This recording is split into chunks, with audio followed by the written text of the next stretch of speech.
Hi guys, and welcome back to the finals, our weekly gameplay series where we bring you the top table of our weekly Friday Night Magic events at the game shop in Aldershot. Unfortunately this week Adam is ill, so he's been unable to join me for the commentary, so I'm going to try my best to do this on my own. I'm a little bit nervous about talking for this long and keeping it entertaining, but I'll try my best, as I said. So this week we've got David on the left playing Thalia and the Gitrog monster, and Vlad on the right playing Aragorn. David, this is his second time in the finals. We saw him playing against Tom's Azusa deck before, where he managed to steal a victory, so we'll see if he can do that again. And this is Vlad's first time in the finals, although he has been to our events before. He used to be playing a Jessica deck under Narset. He's changed the commander, made a few adjustments, and I'm pretty sure the deck's more powerful now. Aragorn, a bit like Thalia, is just a very powerful 4/4 commander that can just steal games if given the chance. Vlad is on the play, he's playing a Polluted Delta, which David meets with a Razor Verge Thicket into the Birds of Paradise. Extremely iconic turn 1 play there. Vlad cracks his Polluted Delta.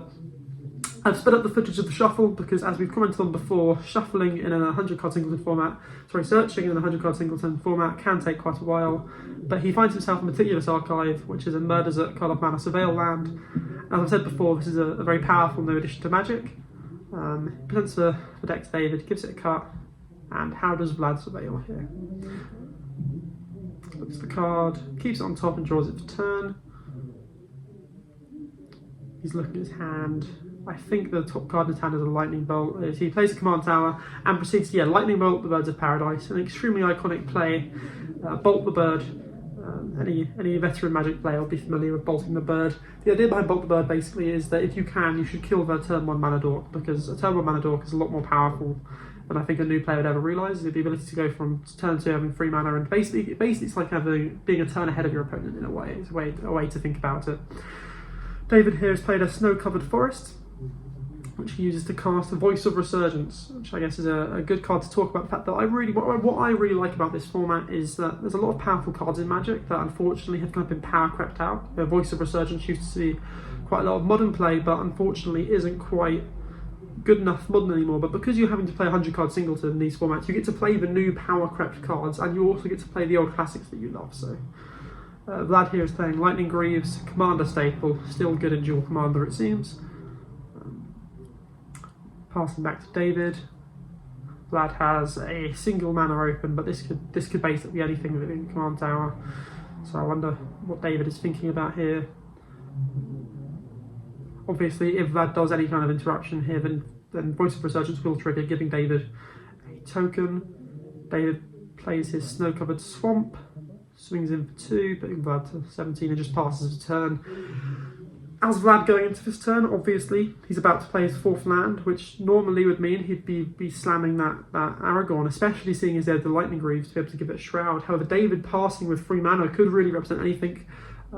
If Vlad plays the Aragorn, goes to equip the Greaves, David could really blow him out with a removal spell here. So as Vlad, I'd be a bit nervous. David's not left this mana open for no reason. Land is played for turning the Glacial Fortress, but a foreign printing of it, still an extremely powerful card. It enters untapped, by the way, because of the Meticulous Archive, which, despite not being a basic land, does have the basic land types. And Vlad goes to cast a main phase Snapcaster Mage here. The play followed through, obviously, is to flashback the Lightning Bolt, killing the Voice of Resurgence, but David reprieves it. I'm sure he intended for that reprieve to be used on an Aragorn, but I'm sure he's happy to take the value anyway. It's a really good tempo play reprieve. It really is one of my favourite. I've mentioned this before, but it really is one of my favourite cards they've printed recently. I'm a big fan of white having conditional removal spells. For me, it feels very much within the colour pie, and the tempo play you get from reprieve is really strong. I was talking to Adam about this, the difference between reprieve and remand, which is the blue version. Remand counters a spell, then puts it into the owner's hand, whereas Reprieve just puts it in the hand, which basically means Reprieve's almost slightly better in the fact that if a card says it can't be countered, you can't remand it, but you can reprieve it. So after having his Snapcaster reprieved, he's just passed back to David, who plays bestows a Spring Heart Nantuko here. Now when I was first watching this back, I was a bit confused. I thought that by bestowing it, he was risking being blown out by a removal spell. But I checked the rulings, and if you bestow a creature, and the creature you're going to bestow onto is removed, then the bestow creature just enters. There really is no risk of a blowout here. However, Vlad does just have the counter spell. However, because he's cast it during David's turn, this triggers Voice of Resurgence to create an XX creature, where X is the power and toughness of the number of creatures you control. Sorry, where X is the number of creatures you control is the power and toughness of the elemental. So at the moment it's a 2/2. And then David follows up with a Delighted Halfling, another powerful Lord of the Rings card, and an Arid Mesa. So passing, attacking, and then passing into Vlad's turn. And that Arid Mesa again might make Vlad a bit hesitant to run out his commander. The Arid Mesa represents a lot. It could be a path, it could be a swords. And again, if he plays his commander without any protection, it's not looking good for David. And the other powerful part of David's board state is the Delighted Halfling here. I know that Vlad likes to play control spells and counter spells. So the ability to get Thalia and the Gitrog monster down, as well as any other legendary creatures in his deck, without Vlad having the chance to interact, is quite powerful. And also, I think me and Adam were talking last year about Delighted Halfling. It's interesting, it came out in the same set as Orcish Bowmasters, and it's a 1-mana mana drop with 2 toughness, so clearly Wizards knew what they were doing when they designed that card. So Vlad's having a think here. Is it worth running out his commander? Is there anything else he can do?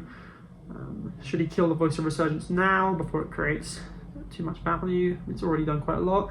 He plays Dol Amroth, otherwise known as Manamo School at Water's Edge, which is the Lord of the Rings version of that land, which allows him to untap legendary permanents. And then he does just go ahead and slam the Aragorn, which makes him the Monarch, meaning that at the end of each turn he gets to draw an extra card. And if David ever deals damage to him, he becomes the Monarch. He equips the Greaves, and there is no response from David, so that must feel pretty good for Vlad. When he attacks, he has the ability to make something not able to block. I'm not sure if he made the Elemental unable to block or what happened, but yeah. I believe he then passes the turn, and David cracks the Arid Mesa in end step, and Vlad draws a card from the Monarch. So, exciting. It's hard to say who's winning at the moment. I think the game does look pretty even. Obviously, Aragorn being in play, if David can't get the Monarch, the Monarch will create a lot of value for Vlad going forwards. So David here gets a Shadowback Street, again a very powerful addition to Magic with the Surveil lands. Shuffles a bit before he's going to Surveil it in a moment. We'll see what he does with it.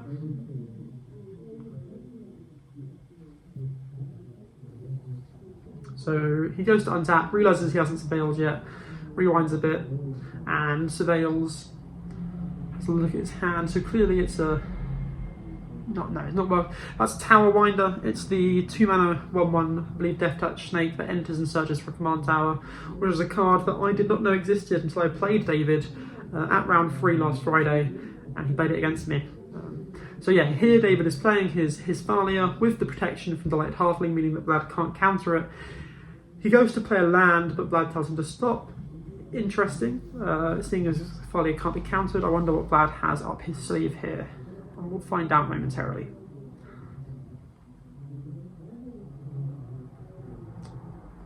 Vlad proceeds to play a... Spoiler alert, Vlad's going to play a Subtlety in a second. Sorry, just trying to fill the airtime. Vlad is going to play a Subtlety. And the interesting thing about this is that Subtlety, when it enters the battlefield, returns a creature to the top or bottom of his opponent's library. This isn't countering, so he basically manages to get around Delighted Halfling protection by, here we go, playing the Subtlety, pitching the Lorien Revealed. This is one of the MH2 Evoke Elementals cards that absolutely dominated Modern for a while, and still continue to see play in various formats to this day. Because he cast a spell in David's turn, this again triggers the Voice of Resurgence, meaning David now gets another elemental, growing both the elementals, so that at the moment those 2 tokens there are 4/4s, but if any more creatures enter, they'll just continue to grow. David then plays a Flagstones of Trocaire, which is, I think I pronounced that right, I'm not sure, but that is a really, really powerful card in his deck. With Thalia and the Gitrog monster's attack ability, he can sacrifice it to get a plains. Doesn't have to be a basic plains as well, so he can fix his mana. He swings in with the elemental, dealing 4 damage and taking the Monarch. Meaning that at the end of his turn, when he draws a card for the Monarch, following the Gitrog monster, right back in his hand, ready to be deployed again next turn. He passes back to Vlad, who has a pretty safe ability to attack with Aragorn here. He can make the Elemental unblockable, he can get the Monarch back. I'm not sure what's in his hand, but he's got a couple cards still. So just reading the Voice of Resurgence again, I wonder if he's starting to regret letting it get so far. Maybe he's thinking I should have killed that earlier, because he's already made 2, and if he kills it now, it's going to make a third one for Definite. So yeah, so he attacks, makes the Elemental unable to block. So David's choices on board are block with the Voice, losing it, or to take the damage, giving Vlad the Monarch. But instead, David flashes in the Orcish Bowmasters here, pinging Vlad for 1 and potentially creating a Orc army that he can chump block with. Vlad does, however, have 5 mana open, and he is playing blue. So I wonder if things will go David's way. Unfortunately not. There's a Mystic Confluence, countering the Orcish Bowmasters and bouncing both of the tokens back to David's hand. Obviously the devastating thing about having tokens bounce back to your hand is that when tokens move zones, they just kind of cease to exist. So all that work the Voice of Resurgence done effectively being nullified by 1 card.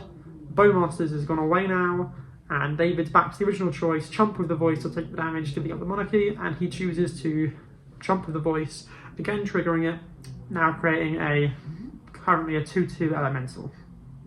Vlad plays the Deserted Beach here, the Doctor Who artwork showcasing the iconic scene from the season 6 2-part opening episode, Day of the Moon and the Impossible Astronaut, which is honestly one of my favourite 2-parters in the entire show.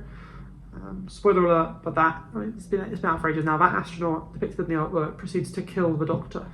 So yeah, go watch Doctor Who if you haven't already. It's a very, very good show. Back to the game. It's David's turn. He's kind of counting his mana out, and I believe he makes a slight misplay here. This is the turn I'm remembering. No, I believe that might be next turn. Actually, we'll see. Give us a second. We'll see what happens. So he spends 3 mana. No, I'm thinking another turn. Spoiler alert. So he plays the Kaya's Guile here. The modes he chooses are each opponent sacrifices a creature and create a 1/1 white and black spirit creature token with flying.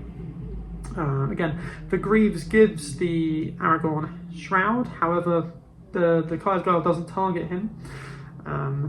So yeah, David's got rid of the commander, very powerful, and then he proceeds to follow up with a Collector Oath, which is a play that's probably a lot more powerful than it looks.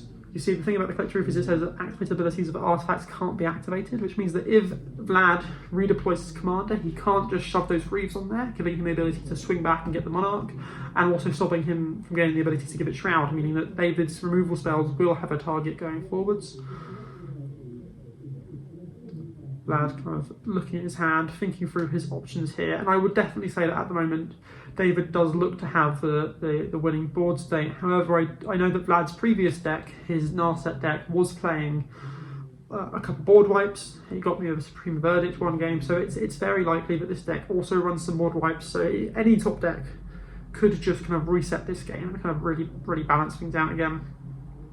But I think if he had the Supreme Verdict at the moment, he would have definitely played it a lot sooner in the turn. So he does seem to be thinking quite hard here about what to do.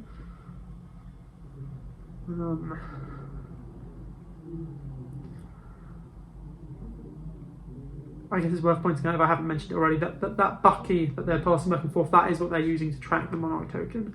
And Vlad proceeds to just kind of play his commander here anyway. If David has removal, he has removal, but by playing the commander, gives him the Monarch back on the ETB trigger, drawing him that extra card in the end step, creating that 4/4 blocker, which is extremely powerful in the current board state. However, unfortunately, the creature token there is a 4/4, and there is a 1/1 flyer, so he can't prevent David from taking the Monarch back very easily. David plays a Flooded Strand, and looks at how he's going to tap his mana here. And yeah, this is the turn where I believe he makes a slight misplay. He plays out a White Plume Adventurer, and you'll notice that he tapped the Delighted Halfling here. The Delighted Halfling only makes spells uncounterable if it's a legendary spell you're casting. So he's kind of used his legendary protection for no value. The White Plume obviously still being a very, very good card here, giving him the initiative, venturing into the Undercity. That first mode letting him search for a basic land and put it into his hand. Now, he's searching now, and in a second he offers his deck for Vlad to cut, and then decides, no, actually I need to search for my Flooded Strand as well. So this is a bit of wasted shuffling here, but it's not an issue. I'm just going to keep talking about what's going to happen in a second because I have things to say about it. So after he searches before the strand, David proceeds to play Thalia in the Gitrog monster. And this is why I believe that it was a bit of a misplay to use the Light Halfling to cast the White Plume Adventurer. This is a format where you have Force of Will, you have Daze, you have 0 mana counter spells, and if he'd just sequenced this slightly differently, if he'd cast the White Plume Adventurer using 3 of his lands, leaving the Light Halfling up, then he casts with the Thalia in the Gitrog monster with the Light Halfling. It doesn't end up being relevant, but I still think it's something to keep in mind. So yeah, cracks this Flooded Strand and goes and gets a Savannah, which is a card that we happen to know was recently added to David's deck in the last week or so, and is easily the most expensive card in his deck. Lovely seeing the OG Duels, seeing some play at our FNM. And yeah, he plays the Thalia and Gitrog monster now. It doesn't end up being relevant, but personally I think he should have used the Light Halfling to cast it, not the White Plume Adventurer. He proceeds to attack. That elemental token is now a 1, 2, 3, 4, 5, 6 powered creature, yeah, a 6/6, and there's 1 damage from the spirit, so Vlad's life total being halved now, putting him to 7. David taking back the monarchy, and then playing a land. The reason he's playing another land here is because Thalia the Gitrog monster allows him to play an additional land on each of his turns. Passing back to Vlad now, and the board state is more dire than it was before. In Vlad's upkeep, David gets to untap the elemental token, meaning he now has a massive blocker that can prevent the Aragorn from getting through. Vlad starts his turn by main phase casting a Think Twice, and if I was David here, I'd be feeling pretty good about this. Personally, I think Think Twice really is the kind of card that you cast in your opponent's end step because you kept up mana for a counter spell and they didn't play any spells run to counter. Playing it in main phase does feel a little bit desperate, like Vlad is digging for some sort of answer. That might be presumptuous of me, but that's just how I interpret the play. So yeah, Vlad's just having a think about what he can do here. 7 life. It's worth noting Aragorn does have lifelink, which should in theory have him stay in the game a little bit longer, but we'll see how much longer he can stay in it for. David having both the initiative and the monarch means that he's creating a lot of additional value every turn. It doesn't seem very easy for Vlad to take these things off of him. It's also worth noting that Thalia and the Gitrog monster mean that all his creatures and non-basic lands are going to enter play tapped from now on. So Vlad can't even just dump out blockers here. He's effectively 1 mana shorter. Vlad is playing a 3-colour deck, and by necessity 3-colour decks tend to run lots of non-basic lands so they can meet their colour requirements, and that is something that Thalia is really, really good at punishing.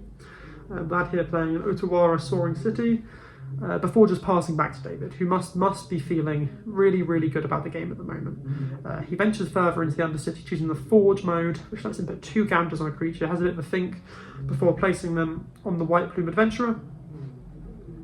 Proceeds to draw a card, and yeah, this game does look pretty wrapped up for David. Obviously nothing's guaranteed, but the board states alone, if you look at just how much stuff is on David, so the board. So he plays the Emperor of Bones here, and there's a really interesting line that he's thinking of. He moves to combat, and he exiles the Subtlety from Vlad's graveyard. Now he can adapt before attackers are declared, which would bounce the Aragorn, if I'm not mistaken. Although I'm not sure if Subtlety bounces creatures or religious creatures. I could be misunderstanding this line, but I believe the Emperor of Bones will allow him to play the Subtlety. Yeah, so he's adapting the Emperor of Bones now, which lets him put the Subtlety into play, and it may or may not let him bounce Aragorn. I could be misremembering how the card works. However, it doesn't matter anyway, because Vlad is flashing in a Tisrana's Tidebinder, which has an ETB ability to counter and activate the trigger ability.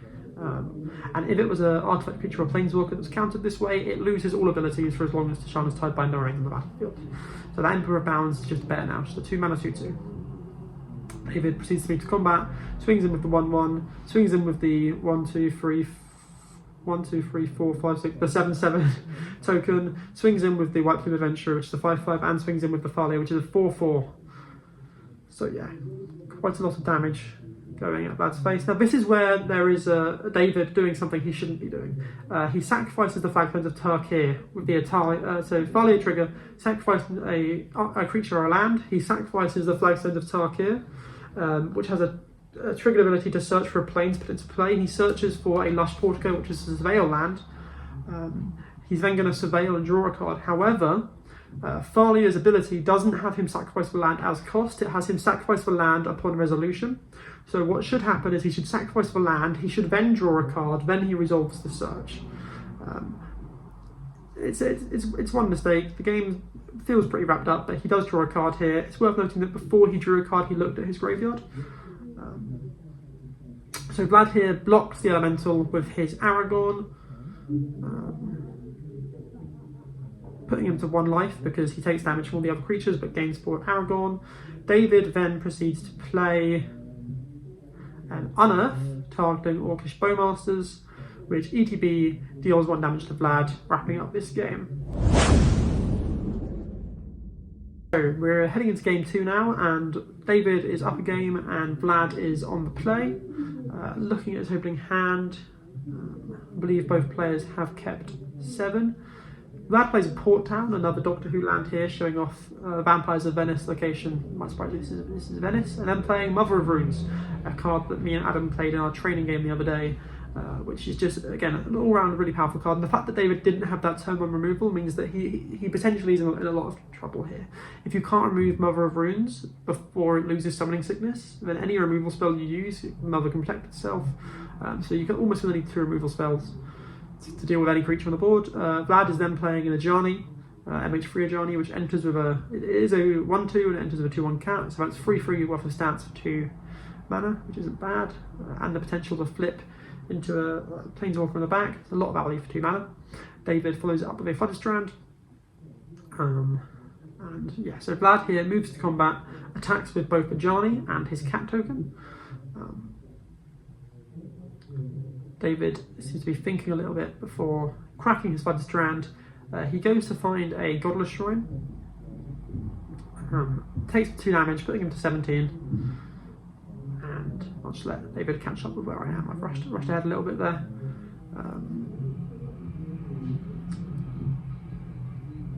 So yeah, off the bat, Vlad's starting with a very, very powerful start. But yeah, David flashes in the Orcish Bowmasters here. He attempts to ping the Mother of Runes, which forces Vlad to tap the Mother of Runes, protecting itself.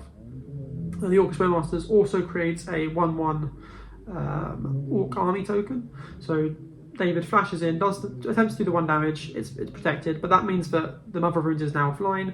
So David double blocks the Ajani. Ajani chooses to kill the Orcish Bowmasters, leaving the Orc Army alive. David takes 2 damage from the cat token, and then Vlad plays his Swiftfoot Boots. So yeah, not Lightning Greaves, but a similar effect, basically allowing him to get his Aragorn down and give it protection.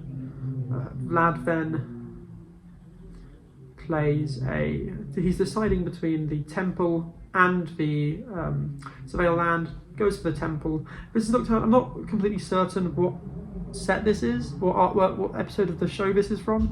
So if anyone knows, please leave a comment below telling me what episode of Doctor Who that is from. I'll try and talk about Doctor Who less, I'm just a bit of a fan. So David now playing a Razorverge Thicket, 3 mana open, and he begins his turn by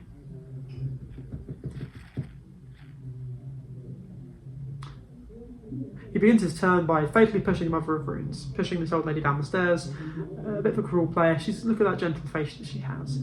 And he then plays Skullclamp. Now, people talk about power creep in modern Magic, but I really don't know what Wizards of the Coast were thinking when designing Skullclamp. This card is just way too good. It draws you way too many cards for nowhere near enough mana, which is why he's playing so many commander decks. Yeah, after clamping his army token, he passes back to Vlad. So David has drawn already for what was that? Just 2 colorless mana, draw 2 cards, sacrificing a creature. Feels pretty good, and it sticks around. So yeah, Vlad here plays his Thalia before equipping the Swiftfoot Boots to it. Giving it haste. When he attacks with the Thalia, he exiles the boots. So Thalia doesn't have haste, but doesn't matter because it's already in combat now. And this will allow him to get an extra counter onto the Thalia, making it 3/3. He then plays the Surveil land, a very powerful new addition to Magic.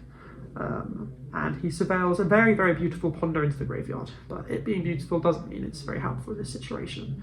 And yeah, Vlad already on the beatdown, having halved David's life total, and David's board is looking quite empty. He has drawn a lot of cards with that Skullclamp, and he's just drawn into an Unearth, which allows him to yeah, unearth the Orcish Bowmasters, repeating the play that he made to end last game.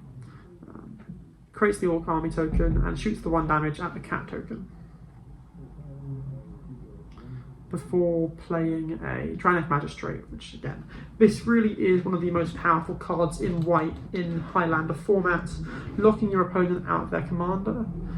He's passing back to Vlad, who has his 4 mana open, meaning he could be slamming the Aragorn, playing a 5th land, equipping the boots, but locking him out of that line of play is very powerful, especially since Vlad only has 3 other cards in hand. So he really has cut Vlad off of a lot of options here.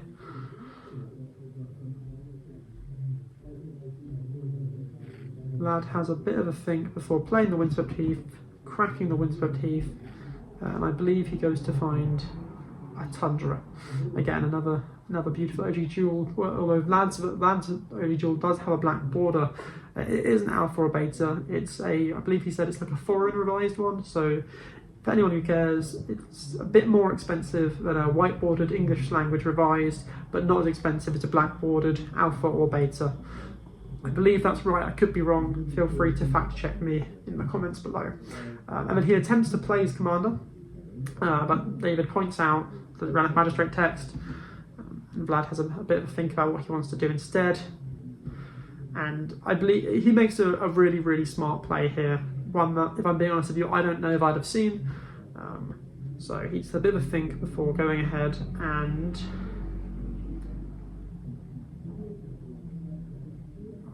attacking with the Thalia, exiling the Draenei Magistrate until the end of turn.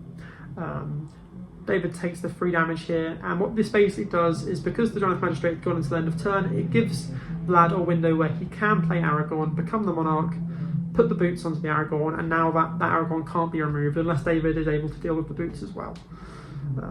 So yeah, again, I don't know if I'd have seen that line. It's a really, really good line from Vlad there. And then he moves to his end step, draws a card, passes back to David. So board state wise, the Draenei Magistrate is almost not really useless. Its main aim is to stop the commander, but it does have a lot of other value. It prevents flashback, it prevents anything that casts spells from exile, and there are a fair few cards like that that's played in the format. So again, this isn't a useless Draenei Magistrate, but it definitely isn't as strong as it would have been if Vlad hadn't been able to blink it for the turn. I think David's just really, really thinking about what he can do here. His board state's quite weak. He's got 2 1/1s. He should have had a Bowmaster's trigger. I believe he's now realising that he unfortunately missed. So yeah, 2 1/1s and the 1/3. However, the benefit of missing the Bowmaster trigger in a way is that it means that the Orc Army is just a 1/1, so it can be skull clamped. Obviously, don't miss your triggers on purpose. I'm not saying this was missed on purpose, but I'm just saying that there is a silver lining to it. David, stuck on 3 lands, plays out the Courser of Crucifix here, hoping to dig that further for a land. Vlad recognises the fact that David is land screwed and proceeds to daze, bouncing back his Tundra to counter the Courser of Crucifix, denying David the ability to gain any more lands. Passing back to Vlad can't be a good feeling here. He's effectively spent his turn doing nothing, remaining a land behind, passing to his commander, who's got 2 impressive threats on board. Because Vlad is the Monarch, when he attacks with Aragorn, he doesn't just choose one creature that can't block, he just prevents David's whole team from blocking. Which is a rather stupid line of text. I don't know why that is on the card. I think making one creature not block is more than enough, but hey ho. So yeah, Vlad here attacks. Thalia flickers the Orc Army, so there is no Orc Army to clamp anymore, it's just dead. David attempts to block with the Orcish Bowmasters, but is reminded that he's not allowed to do that.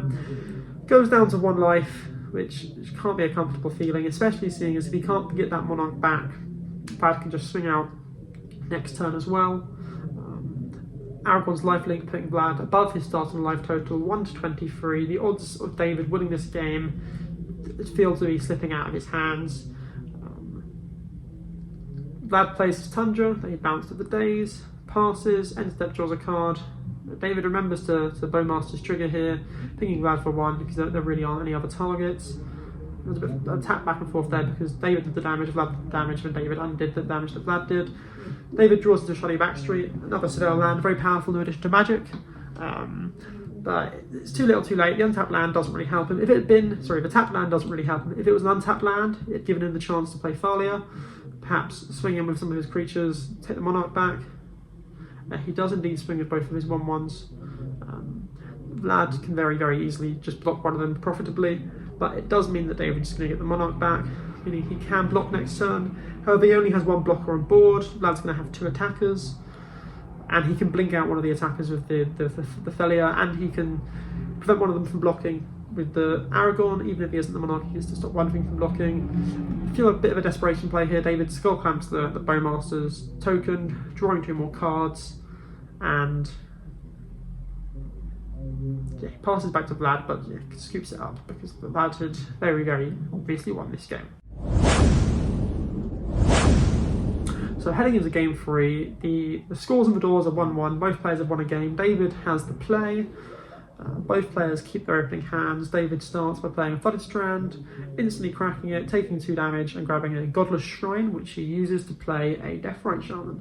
Again, I've sped up the footage of the shuffling because it can take quite a while to search in these 100-card singleton formats.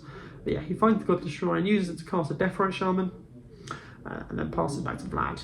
Deathrite Shaman is, for those who don't know, colloquially known as the 1-mana Planeswalker. A bit like a Planeswalker, it has these 3 abilities you can activate, and it saw quite a lot of play in several different formats. I believe it was even banned in Modern for a while. I'm not sure if it still is. Vlad again playing the very beautiful Impossible Astronaut Deserted Beach before passing back to David, who is going to untap his land in a second, and he's going to draw a card, and that card is hopefully a good card. So not much action happening yet. The Deathrite Shaman not being bolted means that David, with the combination of fetch lands, does get that ability, like I was saying, to play a kind of a turn ahead. He plays the Sun Petal Grove here. He has access to 3 mana now if he wants to. Or he can save the Deathrite Shaman's activations for later. Instead of playing an Emperor of Bones, a card we saw in an earlier game, hopefully he can showcase his power more here. And yeah, instead of activating the Deathrite Shaman, he just swings in for 1. Passing back to Vlad, who plays the beautiful Sheldon Menery Command Tower into a Grieve. So that's 3 for 3. He managed to get some nice footwear for Aragorn.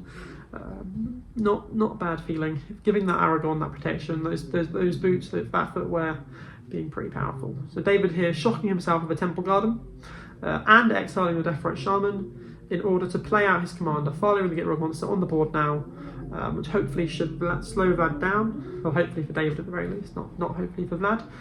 Vlad untaps, and again, he should be going into turn 3, playing his 3rd land, having 3 mana, but unless he's got a basic in his hand, which I don't believe I can see, he's basically being forced to have another turn 2 here, which can't be a nice feeling. It also basically, following the Gitrog monster, having Vlad's creatures enter tapped kind of negates the haste you gain from the Greaves. Obviously, still giving your creature haste before Shroud is still very powerful, but losing that haste must be a bit of a blowback. So Vlad has a bit of a think before playing a Sacred Foundry tapped. No point paying for 2 life, it's entering tapped no matter what he does. Passing back to David. So, I mean, things can't be feeling good for Vlad. Obviously, he's got 2 mana open, he could have some sort of interaction, but David's got the ability to swing in for quite a bit here. David plays a Takenuma, Abandoned Maya, one of the Kamigawa Dynasty Channel lands, before attacking for 6 with the Thalia and the Emperor of Bones. On attack trigger, he sacrifices the Deathrite Shaman to the Thalia to draw an extra card. Vlad just takes the damage before playing Yavimaya, Cradle of Growth, making all lands in play forests. Although seeing as Vlad is playing Jeskai, that probably won't benefit him very much. It could have the niche benefit. If Vlad is playing Prismatic Ending, it could allow him to Prismatic Ending with a 4 colours, but that feels very niche. Yeah, Vlad here plays the Flage Titan of Fire's Fury, another powerful MH3 card, which has the ability to bolt to Lightning Helix. So he targets the Emperor of Bones, however David adapts in response, and this must feel like a bit of a blowout for Vlad. He's effectively just spent 3 mana to gain 3 life. Yeah, can't be feeling too good. He then plays a Skycloud Expanse, showing off another beautiful Doctor Who artwork. This one's from the episode Snowmen or something. It's this Christmas special for season 7 that has Victoria and Clara in it, and the Great Intelligence is the villain, but I can't remember the name of the episode. David here playing Voice of Resurgence, one of those the powerful card that was very, very impactful in winning him game 1. Moves to combat, Emperor of Bones triggers, he exiles the Flage, preventing any escape shenanigans. Vlad going down to 6 here, and it feels like this game's going to be a short one. He's at 6 life. David has the ability to swing in for 6. He can't play blockers because they're going to enter tap because of the Thalia, so he has to have some sort of interaction for David's board. He uses the Deserted Beach to cast a Ponder. Again, absolutely gorgeous artwork. I'd absolutely love to own one of these one day. But yeah, he's pondering, looking for any sort of answer that costs 3 mana or less. Not good enough, so he shuffles those away and then proceeds to draw a new hand. I think what he's doing here is, I think he was just checking that his deck wasn't boxed. But yeah, so shuffles away the top 3 because they weren't good enough before getting a chance to draw a card. Heart the cards moment here. Can he top deck something to get him out of this predicament? Again, David has lethal on board. More than lethal. He's got the 4/4 Thalia, the 2/2 voice, and the 4/4 Emperor of Bones. So that needs to somehow deal with 2 creatures for 3 mana. He top decks. What does he top deck? Let's see if it's any good. Top decks Days. Doesn't feel particularly useful in this situation. Looks at his hand.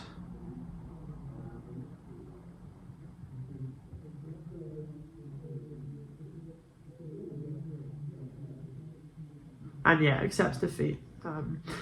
So yeah, David once again winning the finals. This is David's 2nd finals win. I'm sure he's feeling ecstatic, meaning he is now tied with Adam for most finals wins. So let's see if he can keep it up. Good luck to both of them. Thank you all for watching this video. I hope you enjoyed. It's been extremely difficult for me to do this without Adam here.